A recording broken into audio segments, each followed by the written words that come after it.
Pa ne lažem. Kad ćemo to očekivati vani?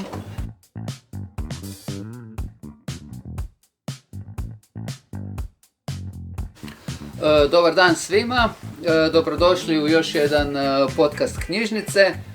Danas imamo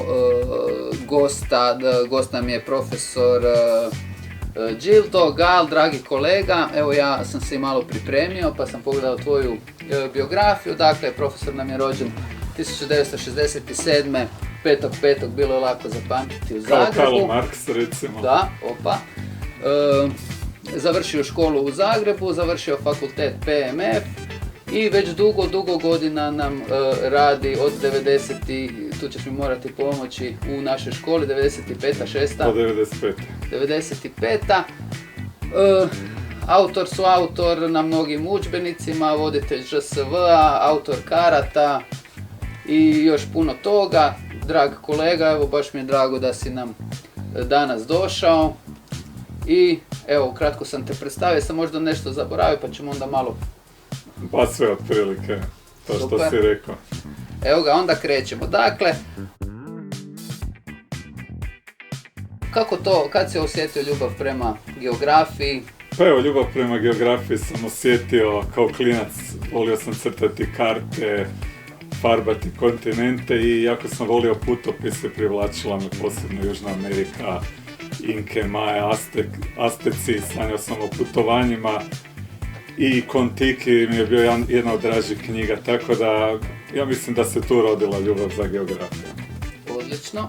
Zašto učiti geografiju? Što bi sad rekao svim ovim učenicima koji sa zadovoljstvom izlaze sa sata geografije? Da li će im to koristiti u životu, kako? Pa, geografija je jedina znanost koja je interdisciplinarna, što znači da je prirodna i društvena i mislim da kroz geografiju se može bolje shvatiti svijet u kojem živimo i da će znanja iz geografije sigurno ljudima koristiti i jednostavno to je dio opće kulture, znati geografiju, znati prostor u kojem žive. Odlično. Tvoja neka omiljena destinacija? Gdje si bio? Gdje bi se opet vratio? Evo da sad dobijemo karte, da možemo negdje otići i gdje bi to bio? Pa ima ih više, recimo, jako volim New York, jer moja familija živi u New Yorku, tako da mi je to de facto drugi grad. Uz New York jako volim i Prag, Barcelonu, ove velike gradove. To me privlači, tamo bi se rado vratio. Ali otkrivao bi neke i druge prostore, evo i Istanbul me privlači, želim otići do Istanbula, otići do Amsterdama, u Irsku. Ima puno mjesta u svijetu. Nadamo se da će jedno od terenskih biti baš na tim lokacijama. Nadamo se. Najviše me đaci mole za Nizozemsku. Još uvijek nisam shvatio zbog čega toliko želi ići u Amsterdam, ali nekako mi se čini da su to oni možda coffee shopovi u pitanju, da ih to privlači neke od njih. Dobro, ako vi mislite da je to blizu odgovora, možete nam dolje napisati možda u komentarima koji bi bili razlozi. A evo sad malo još da se bolje upoznamo. Pa evo ja, ako se slažeš 3 pitanja, ubacio sam neka nova. Malo se teže otvara. Evo, možeš mi ti pročitati. Može. Opa, lažem samo kad... Samo. Pa ne lažem, tako da mi je to teško pitanje. Ne lažem samo kad... Mislim da je opravdana laž, recimo, ako nekome treba reći nešto lijepo, a nije tako, onda možda ponekad lažem da je jako dobro znao kartu, a možda nije znao tako dobro kartu da ga baš ne ubijem u pojam, recimo. Dobro, znači nekad za da više ga ohrabrim, recimo. Dobro. Drugo pitanje. Jednom riječju, ali oprosti, to sam krivo odrezao. Jednom riječju kada bi morao opisati 18. gimnaziju jednom riječju.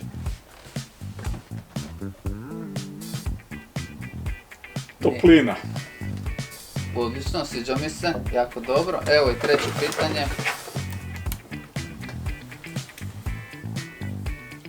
Kad dajem jedinicu osjećam se nekako loše. Nisam baš sretan kad dajem jedinice i mislim da ne dajem previše jedinica.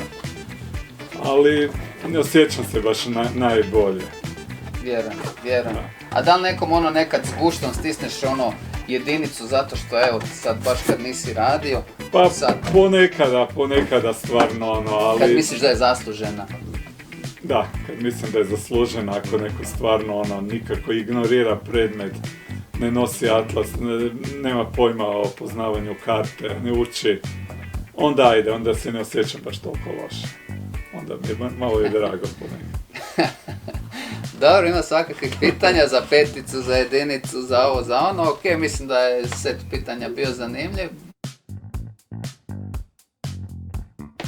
Javila nam se jedna učenica isto u komentare, baš je to pitala, veli najgoru anegdotu, ma bilo ih je još, ili još pamtiš ovako neku, osim tog maturalca iz Pakla, prošao si ih puno ili sa terenskih Pa recimo, pamtim jednu simpatičnu anegdotu s Malte, kad smo se trebali vratiti čarter letom iz Valete za Ljubljanu. Bila je vrućina, ljeto, dosta đaka je sjedilo u kafiću do aerodromske zgrade i nisu čuli zadnji poziv za ukrcaj na taj let. Kako je po aerodromu smo svi bili raštrkani, to je bilo jako teško sve poloviti. Ušli smo u avion, svi sjeli, bilo je dosta putnika i koji nisu bili na maturalcu, znači nekakvih turista. I kad smo trebali poletiti, razrednica koja je bila do mene je shvatila da 12 učenika iz njezinog razreda nisu u avionu. Pilot je taman rekao da se vežemo i koliko će trebati let, samo što nismo krenuli iz aviona kad je ta naša kolegica shvatila da nema njezinih đaka, počela je kumiti, moliti stjuardese da ipak ne krenemo, istrčali smo se vani po zgradi tražiti te naše učenike i našli smo ih kako oni mirno pijuckaju pred zgradom i prepričavaju doživljaj s maturalca i tako uspjeli smo ih ubaciti u avion koji je kasnije pol sata već prije polasku, ali srećom to je bio čarter let, na normalnom letu to ne bi bilo moguće izvesti i eto, to je bilo ovako jedna stvar kako smo mogli 12 učenika ostaviti recimo u Valeti još koji tjedan ili mjesec dok ne dođe drugi avion. Tako, bilo je puno zanimljivih stvari. Da, baš zanimljivo u svakom slučaju.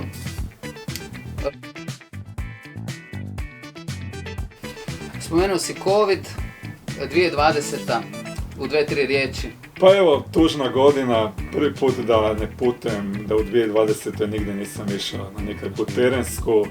Ono što mi najviše fali je košarka, ja četvrtkom igram sa svojim prijateljima košarku već godinama i poslije imamo druženje dugo u noć, tako da mi to najviše fali, a što se tiče ostalog online mi je čak i dobro došla i ja mislim da geografija se može odlično online držati, moji đaci su bili zadovoljni online nastavom i dobro sam se odmorio. A ti đacima?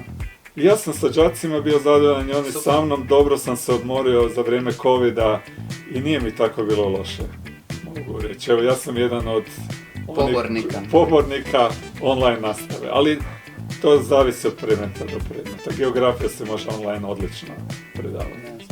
Da, bila je profesorica Rabuzin pa je rekla baš da ti fali taj kontakt uživo i odmah taj feedback i vidjeti, ja vjerujem da je to isto nedostatak, ali da se neke stvari mogu uspješno predati. Recimo ne bi imao ništa protiv da imamo 2 mjeseca zimske praznike uz tu online nastavu. Ja sam odmah potpisao. Dobro, nadam se da iz ministarstva gledaju, pa da će udovoljiti ovu želju. Ništa, Gildo, kratko ali slatko. Mislim da je ovo bio jedan dobar, zanimljiv podcast. Odlična priča s maturalca, to je samo jedna od mnogih na kojima si bio. Ja vjerujem da i druge kolege koji su u pratnji imaju slična iskustva. I evo, ja bih ti zahvalio, jedan COVID-19 pozdrav. Hvala na pozdrav. Ništa, evo, ekipa, pozdrav. Vidimo se. Jedan vic za kraj. Danas sam ga pročitao, Zagorac pronašao 200 kuna i misli si što bi Isus s tim napravio. I pretvorio u vino. Dobro.